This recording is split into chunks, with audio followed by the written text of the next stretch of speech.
While local food banks are voicing concerns over how they will be able to keep accurately addressing the need for food insecurity after a survey they relied on for years is canceled. Shelby Burrow joins us in the studio with the story. The U.S. Department of Agriculture canceled the Household Annual Food Security Report, stating last month it's redundant. 1 in 7 adults and 1 in 5 children struggle with food insecurity. Food banks statewide are seeing more people coming in, but with food prices continuing to rise, meeting that need becomes more difficult. Facing Hunger Food Bank CEO Cynthia Kirkhart says, on top of those larger price tags, they're also dealing with more uncertainty with the current government shutdown. The longer that goes on, the more that we'll see, similar to the last shutdown, folks who have missed paychecks and have never accessed the charitable hunger relief system before. And then, we're facing down some other things, right? Further down the road, SNAP benefits and all that. So there's a real storm brewing. Just last month, the U.S. Department of Agriculture announced the termination of the Household Annual Food Security Report, which has been in place for 30 years, referring to it in a press release as the, quote, redundant food security survey, saying it's costly, politicized, and it does nothing but fearmonger.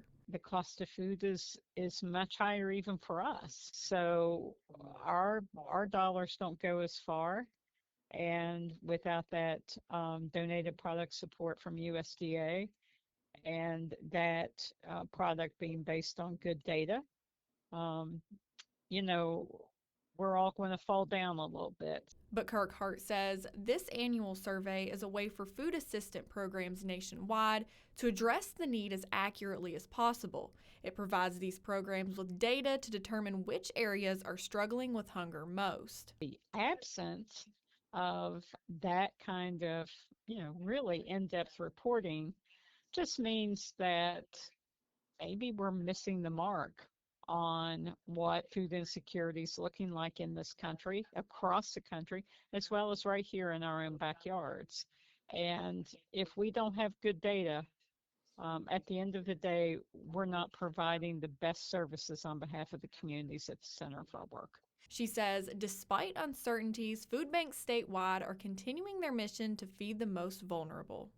We have the holidays coming up, and regardless of what's going on with the government or, what's going on in other places, we're going to stay focused on ensuring that children and families have good holidays and at least have enough to eat and not feel less than because they're hungry.